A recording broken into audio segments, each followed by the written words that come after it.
Here comes George Haas. Welcome, George. Hello. Hi there. George is going to be our host today. Hi, everybody. Hello. Hi, Wallace. Pleased to meet you. You too. You're in outer space somewhere. Yeah.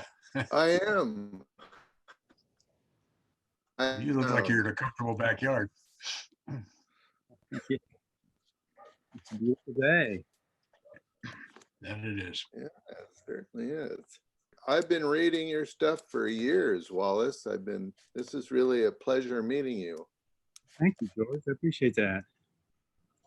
It has been years. It's been decades, we can even say, I think. We can. Yeah, good stuff. So I'll give a little report. Yesterday, we're connecting with local Scotts Valley High School students, and I had a meeting with she's the president of Rotary Interact and Key Club at the high school, and she is a short film fan, and so she may even attend the meeting today. We'll see. But I was thinking it'd be fun to do something with movies, since you're kind of the local movie aficionado. Yeah. So COVID, I think all of us have kind of forgotten about movies, kind of. I'm starting to get back into them a lot more than I have been. At least the classics. Yeah. Well, welcome, Carolyn. Welcome. Thank Chuck, you, Dave. I see you there. Hi, George. Hi, Caroline. Been a while. Hi, Chuck. Let's see. Oh, I see Helen's there.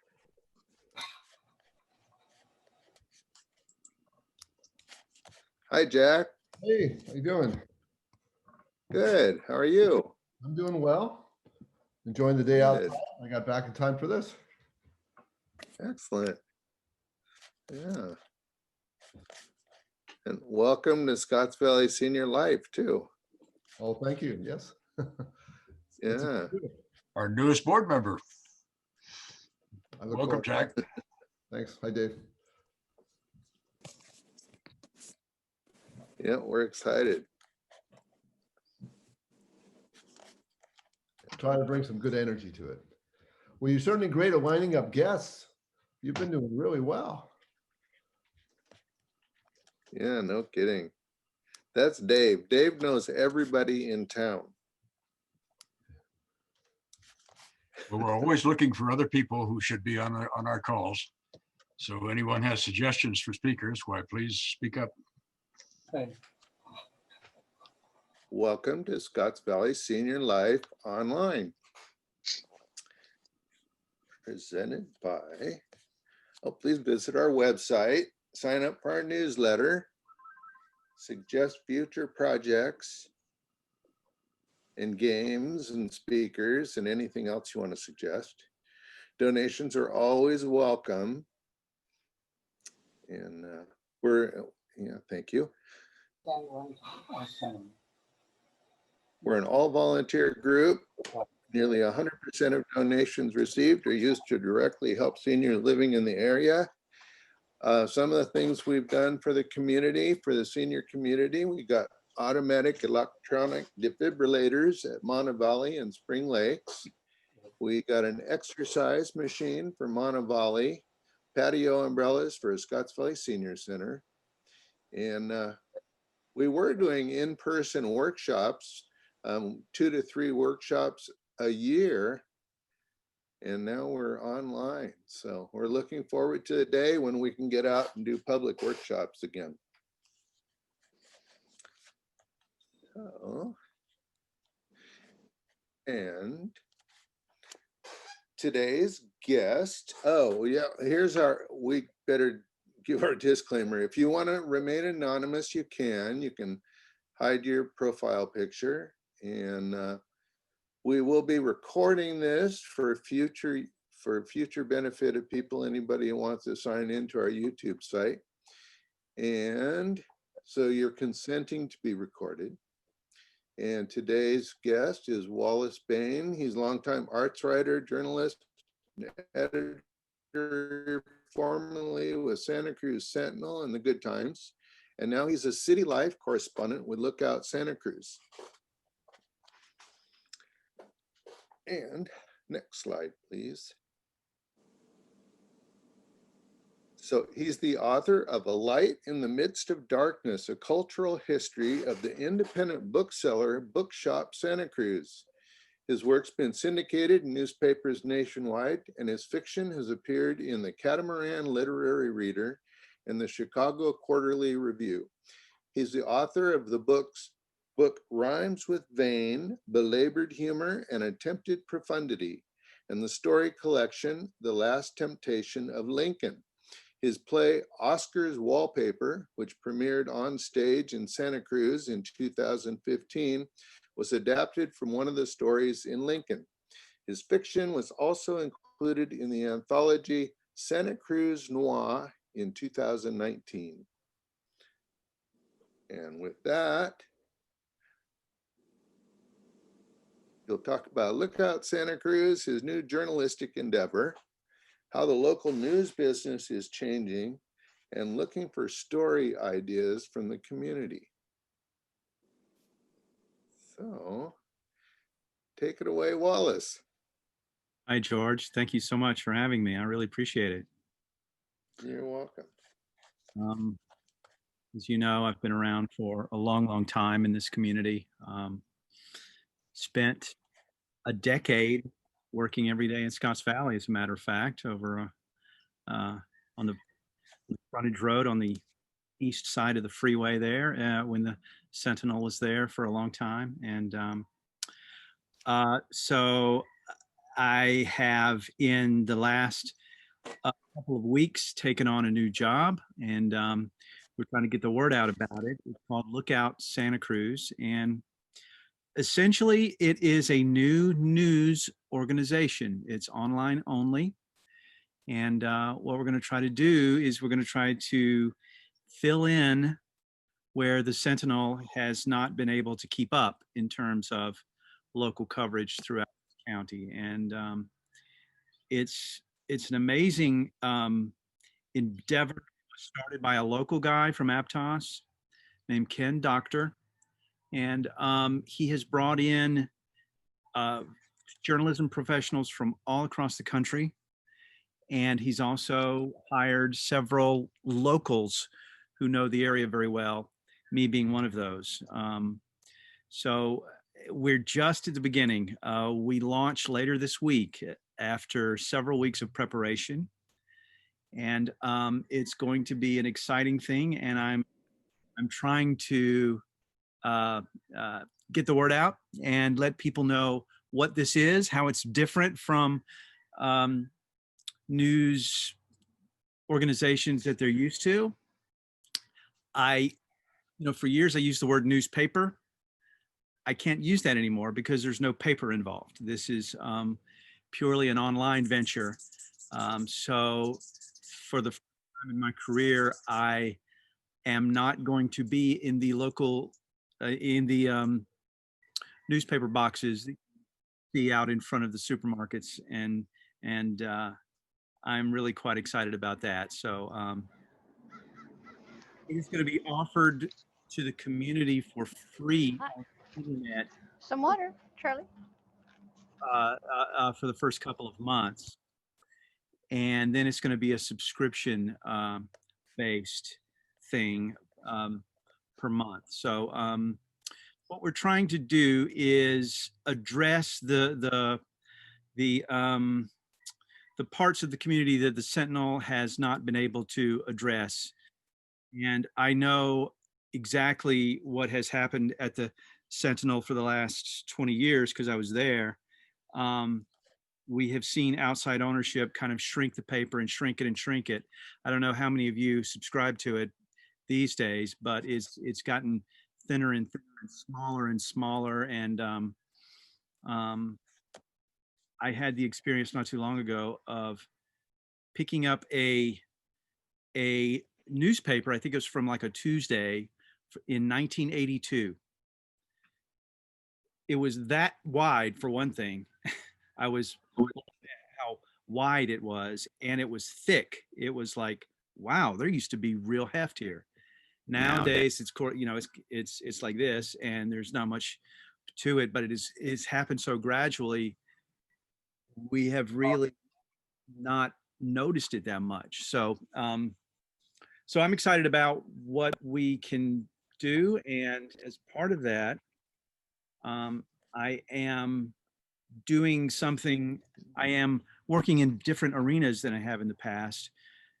If you know my name, you probably know me through covering music and movies and arts and the performing arts and festivals and that kind of thing. I'll continue to do that, but of course during COVID we don't have much of that going on.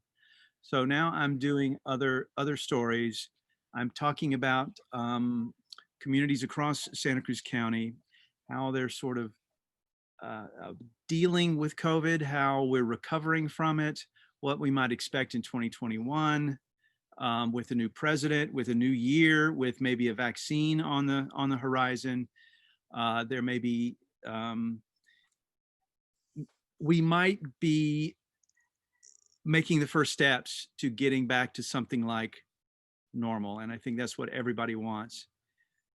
Even though today we were downgraded yet again by the governor to the most restrictive level. So my job is going to be kind of covering Santa Cruz County as we recover, as we get back to whatever this new normal is going to be, as we get back to going out again.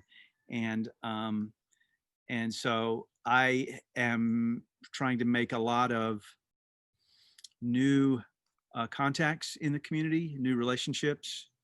And I am encouraging just about everybody I meet to, if there are stories that you think people deserve to hear, and I mean stories that might illuminate or inspire or anything, particularly when it comes to COVID and people who have healed from it, who have been struck by it, who have been economically affected by it, any of that, I would really like to hear, because I think we need to develop, as journalists, we need to develop a sense that all of us in the community are kind of in this together, and we are trying to come out of it together. And so it's really an ideal time to start a new venture like this. And again, we start November 19th. It's called lookoutsantacruz.com.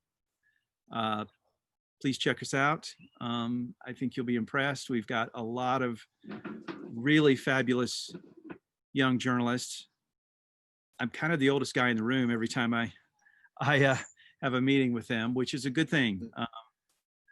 A lot of these young journalists don't know anything about Santa Cruz. A lot of them do, however. We took a young man by the name of Nick Ibarra, who was with the Sentinel for many years. He's still a very young guy, but he was born and raised in Felton, knows his community as well as anyone. And he's probably the best reporter in the county right now. And we got him too, and me and several others.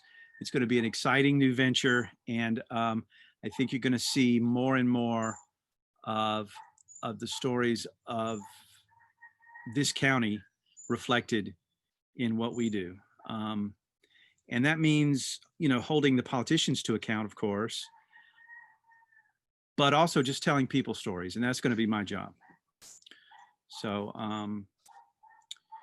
so if anyone has any questions or insights about their news diet, where they get their news from, how they feel about local news, I'd love to hear it.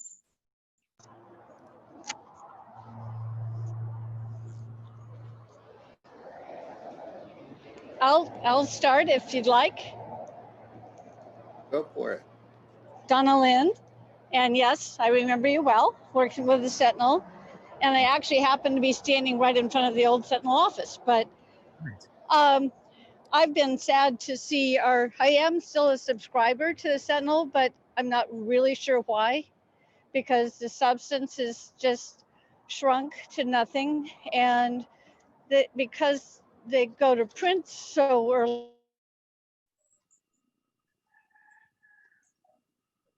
I think we lost Donna there. Yep, sounds like it.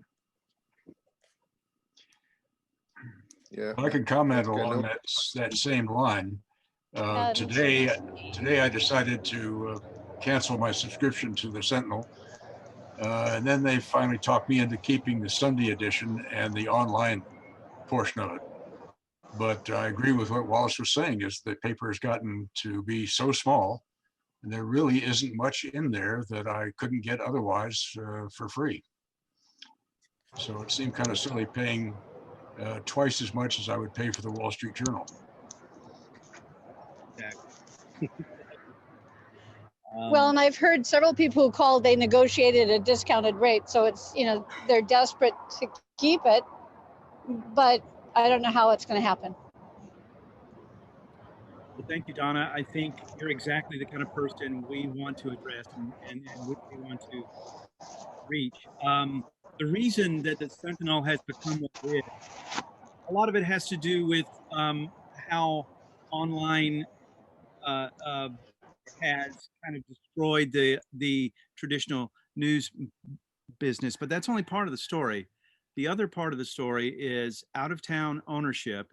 In this case, a hedge fund group called Alden Group out of the East Coast has bought essentially every newspaper in the Bay Area, except for the Chronicle, and they have essentially used them as cash cows to take out of the community, and they still ask high prices for their subscriptions, and they're not quite delivering on the product. And just in pure market economics, we are trying to address that situation and seeing a need in the community, and we're trying to come in and address where the Sentinel is falling off. Now, we'll say in the last couple of weeks since we've started to prepare to launch, the Sentinel has, for the first time in years, hired new people because they hear us coming. So it wouldn't surprise me if you see the Sentinel coverage improve a little bit, because they now have competition. I mean, that's how market economics is supposed to work, right? You get competition, it makes you better. The Sentinel has not had competition until now, but I still think we're going to offer a better product. We'll have more reporters, we'll have more news, and more things that the community can reflect on and see themselves in.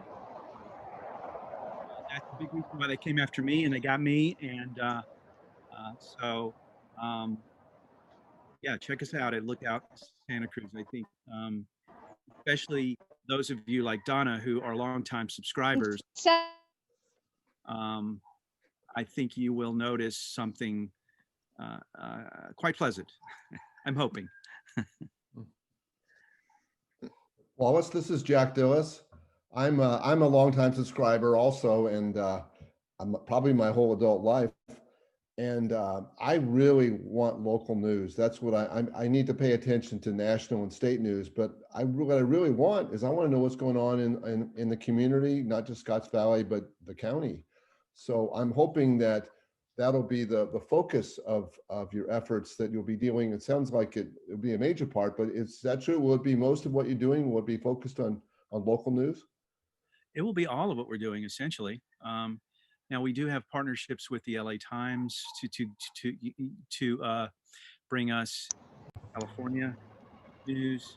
We have partnerships with other news organizations, but what we will be doing is focusing on the county. And there won't be any analysis on Donald Trump's Supreme Court justice pick on our sites, because that's not what we're here for. We're here to talk about what's going on in our county. And I really think that once we have a new president who is not occupying all of our thoughts constantly, many people are going to think about the community again, and they're going to, that space that they have devoted to all that stuff, to the circus for the last 4 years. I think they're going to turn and say, well, you know what, I want to pay attention to what's going on in my community now, and particularly when it pertains to how we're going to recover from this. So yeah, there's going to be a lot of that. The cities, the county, environmental reporting, we're going to be doing a lot of that. And I think you'll notice that it's not just the old phrase we had in the news business: if it bleeds, it leads. That means, if it's some kind of lurid cop story that, we're gonna go after that. I think our coverage is going to be a little more comprehensive and a little more wide ranging and a little more focused to what we're interested in, right? Local decisions being made by the Board of Supervisors in the cities, local places that we can get tested for COVID, anything along those lines, we're going to be doing a lot of. So yeah, thank you. There will be a lot of local stuff, almost exclusively from me anyway. Anyone else? Wallace, I'd like to say something. I've enjoyed your articles for many, many years in the different papers, Good Times and Sentinel. And I too had to unsubscribe to the Sentinel about a year ago. They kept sending, the Wall Street Journal or the San Jose Mercury, everything but the local news. And that's what I really wanted. Like Jack said, he wants the local news. And you can get the other news on the evening channel. But I want to attest to, you are such a good writer, and you had written up a wonderful article about my 89-year-old father marrying his girlfriend at Oak Tree Villa. This is about 15 years ago, and you covered that story in a real delightful way, and I will always appreciate that. They had a couple of good years together, then they both went on their way of wherever they went. Anyway, I always appreciated your write-up on that story. It was quite delightful. Well, thank you very much. I hope to do more of that. I want to talk to people, and I want to tell their stories in a real kind of humane, non-newsy way. I just want to, because people just want to hear about their friends and neighbors. They want to hear what they're up to. They want to hear about, their triumphs. There's a whole lot going on, Just good old down-home news. That's really, and people's experience of neighborly good, and we just need more of that. Yeah. And so, how do you support this new paper called Lookout Santa Cruz? You said it was free. Do you do advertising or what? There will be advertising. It will be subscription based, but not until February. We're gonna kind of open it up for a couple months to get to sell people on what our vision is, so you can get a sense of what we're doing, and for through December and January, and so that's kind of a trial period, I guess, is what you can call it. But yes, we're going to do local, and we're going to do story that kind of make Santa Cruz County what it is. So I'm excited to do. Sounds wonderful. Can people go on today to your lookoutsantacruz.com and sign up for the newsletter now today? Yeah, I believe you can. I believe it's Lookout. I should know this. I think it's lookout.com or lookoutlocal.com. I will send that if I have that information. And yes, you can sign up for the daily newsletter to tell you what's on the site. And yeah. And I want to underscore, I'm going to depend a lot on you folks to send me an email and, hey, my neighbor, just discovered the cure for cancer or something, that's where we get our news from, is people with their ears down. So my email is really simple. It's my name at gmail.com, wallacebaine@gmail.com. I invite anyone to send me tips or ideas or suggestions about what to write about. Sounds wonderful. Thank you, Carolyn. Anyone else? Yeah. Does anybody have any ideas, any suggestions like right now? I know that I spoke with, I don't think I'm speaking out of turn, but the Scotts Valley High School student I talked to wanted to discuss what they're dealing with as high school students in the COVID, with all the Zoom, classes on Zoom and that kind of thing. And I think talk about how they can get past that, how they can work through that. So if people have ideas to suggest, I think that would probably be helpful. Yeah, that's a big story there.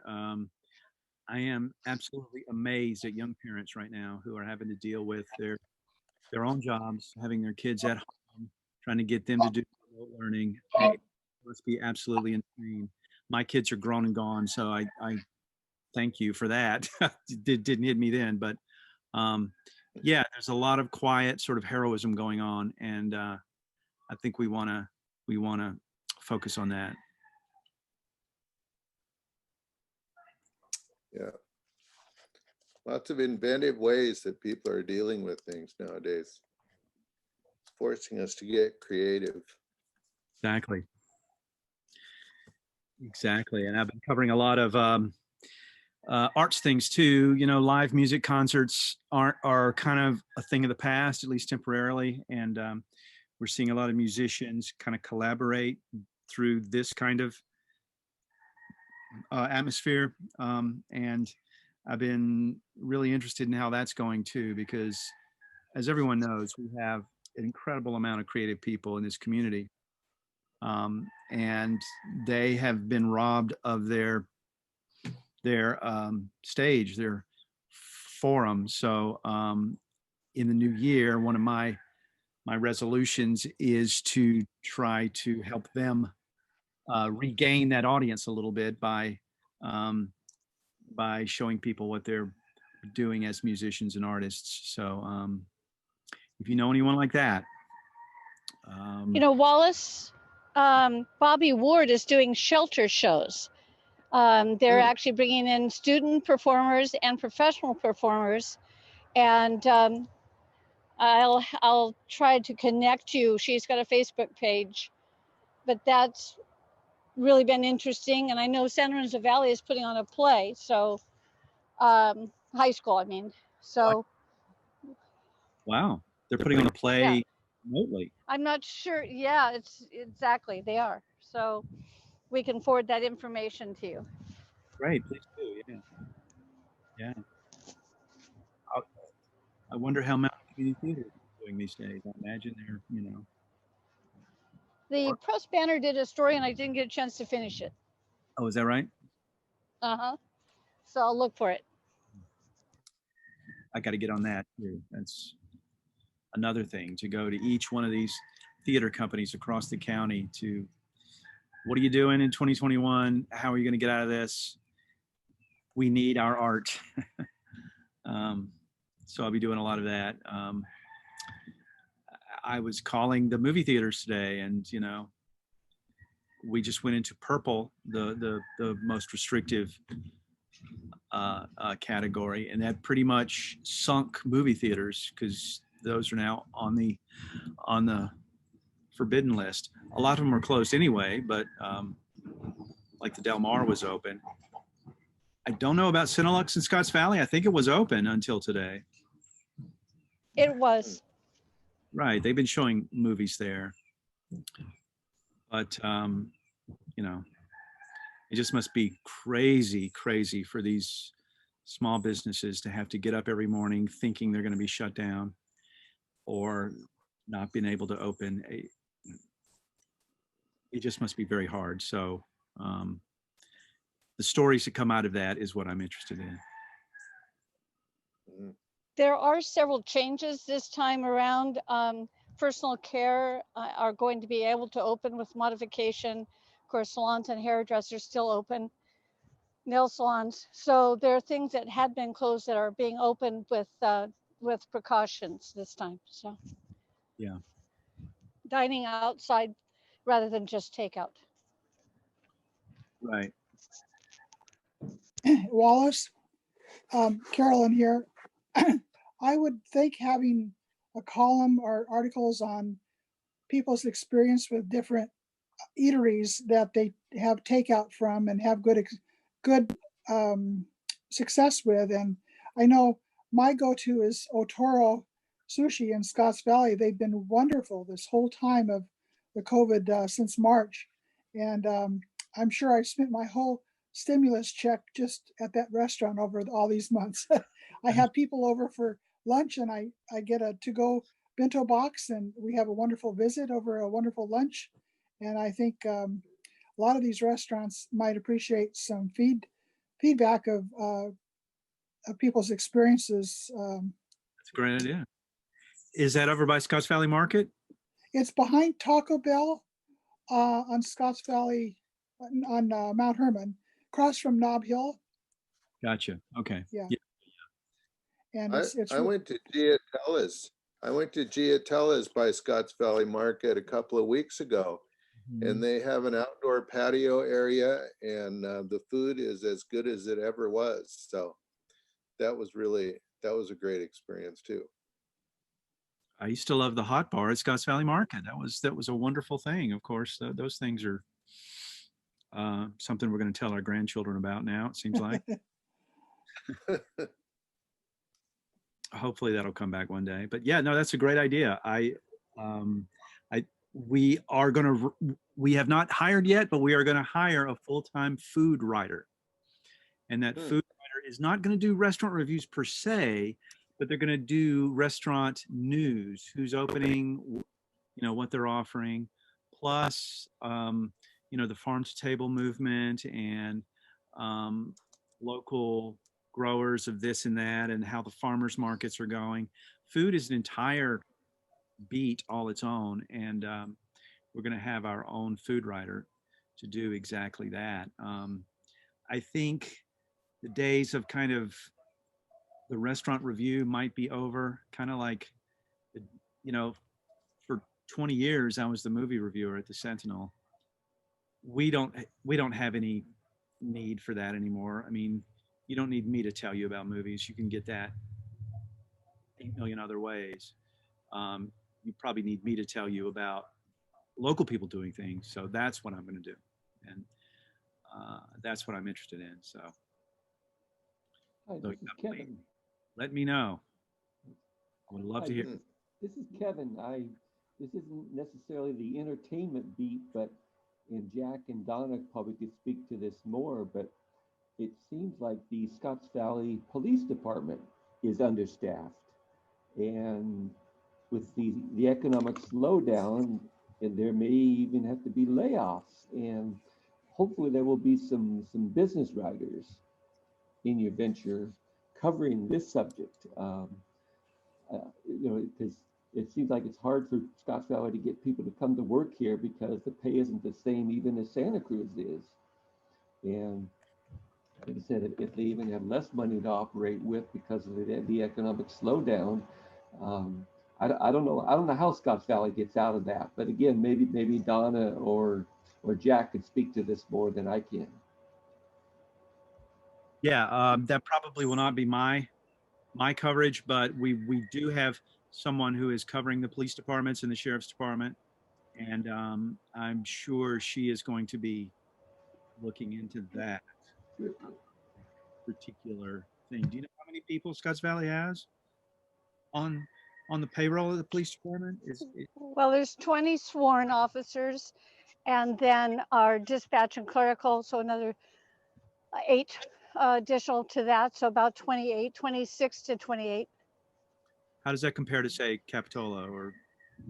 We're below Capitola, and we have similar populations. But as Kevin was mentioning, we had fallen quite a bit behind salaries in the other neighboring agencies and passed a Measure Z. 2 weeks later, COVID hit. So, we're trying to survive, but hopefully hope to be able to address, to become a little more competitive to be able to keep these good officers.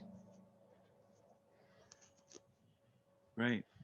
And the chief of police just hired a couple new officers, he told me just a few days ago.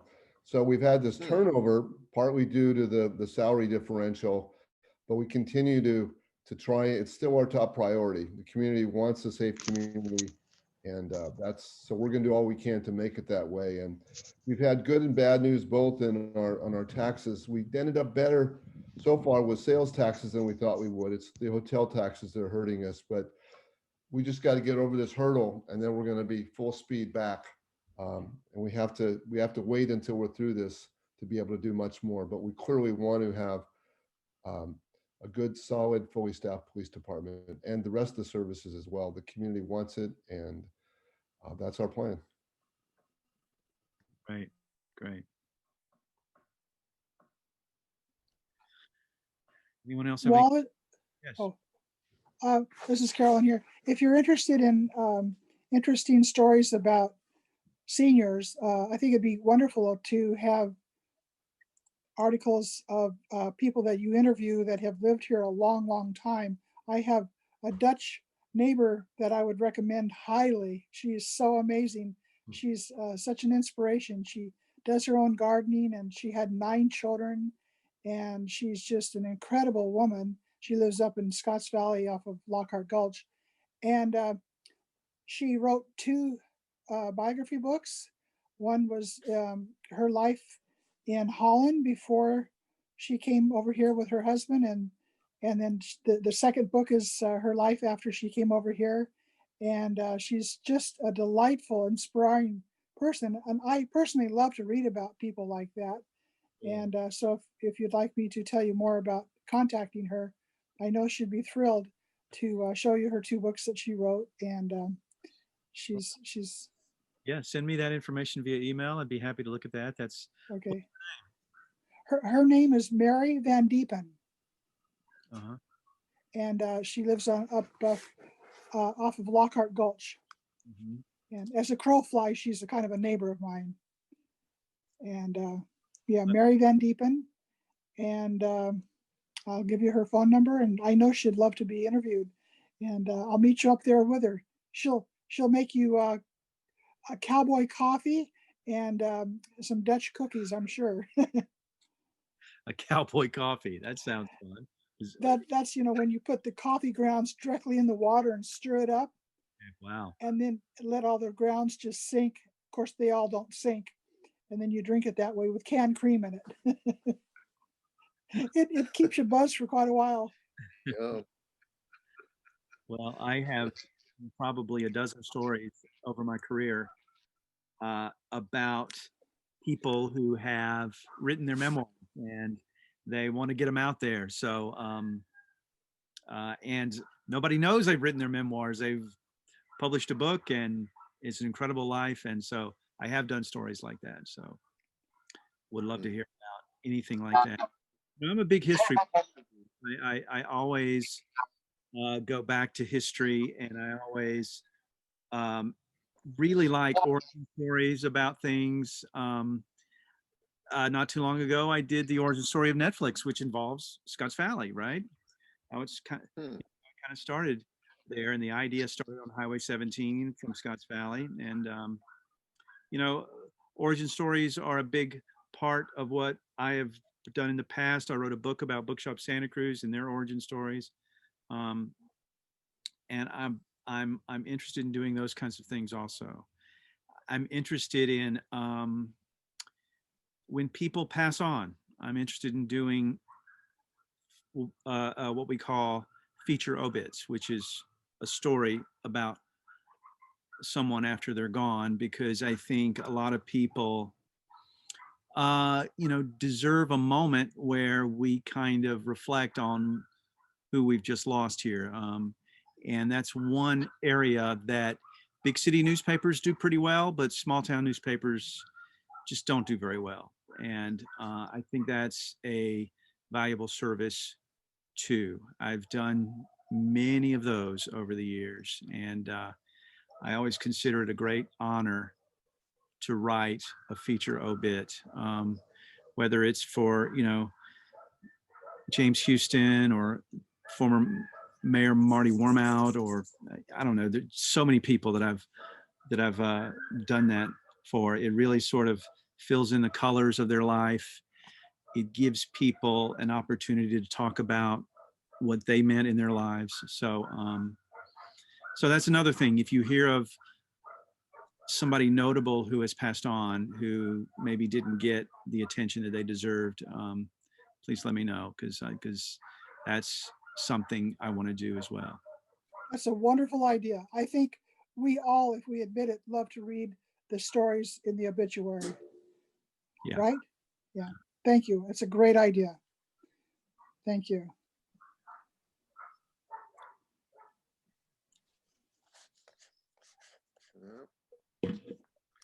So, does anybody else have Well, any just to mention someone, suggestions, or?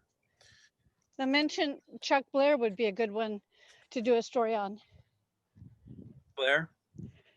Chuck Blair, Blair Ranch. So, Okay. a lot of history with him. Yeah. I'll certainly look that up.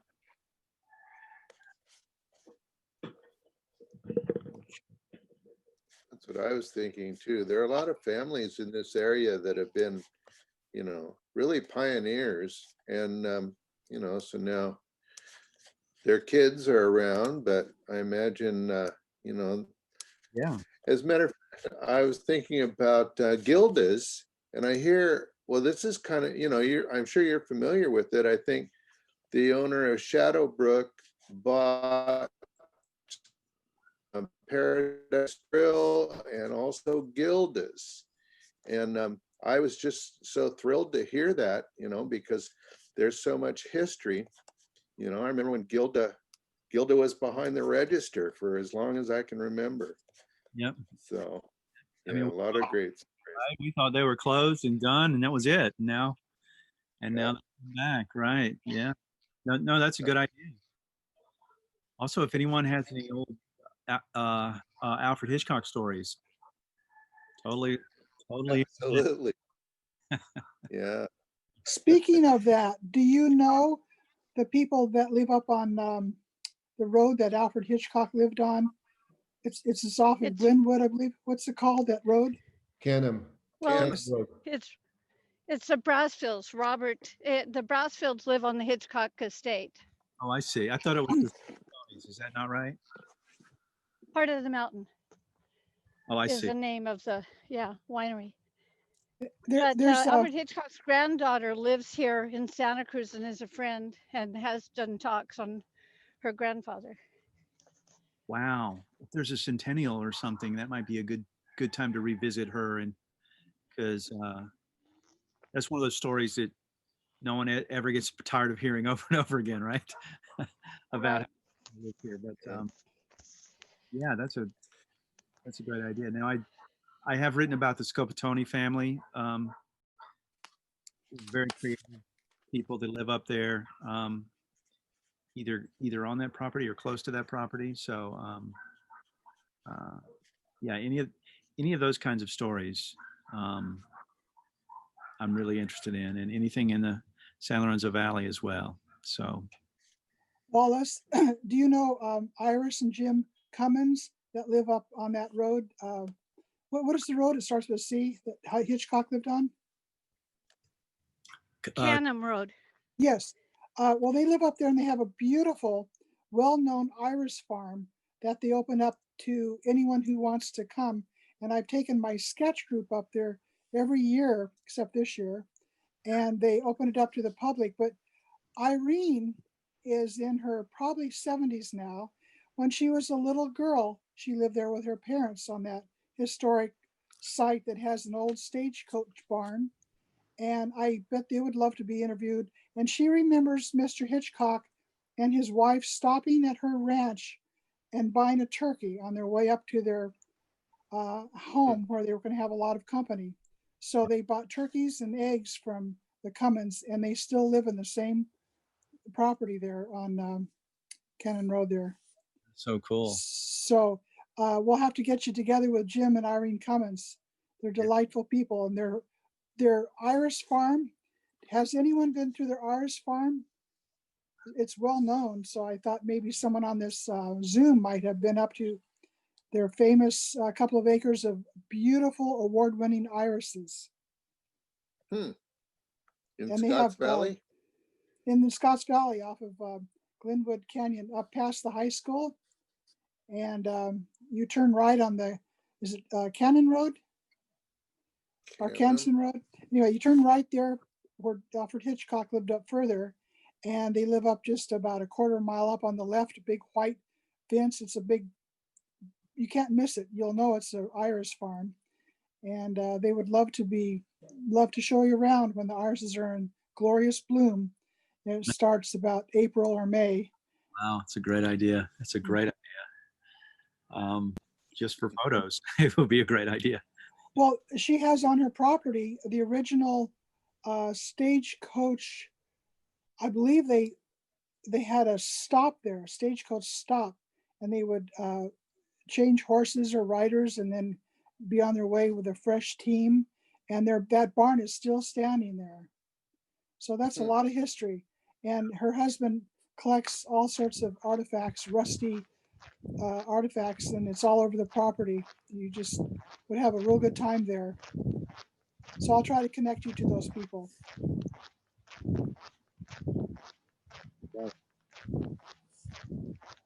It just occurred to me that I'm a photographer. I have a lot of photographer friends, and if you're in digital print, you could do.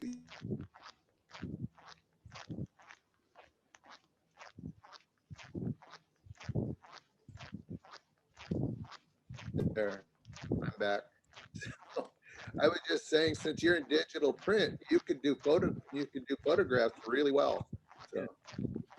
Absolutely. All right. So unless somebody else wants to jump in, I will start to wrap up now. Well, I really appreciate it. Yeah, so thanks so much, Wallace. That was really interesting conversation. And we will post your website and your email address on our website so that people can get in touch.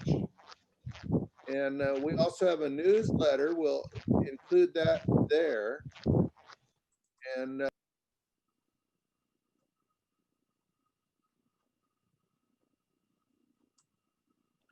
Did I lose you? again, I'm back again.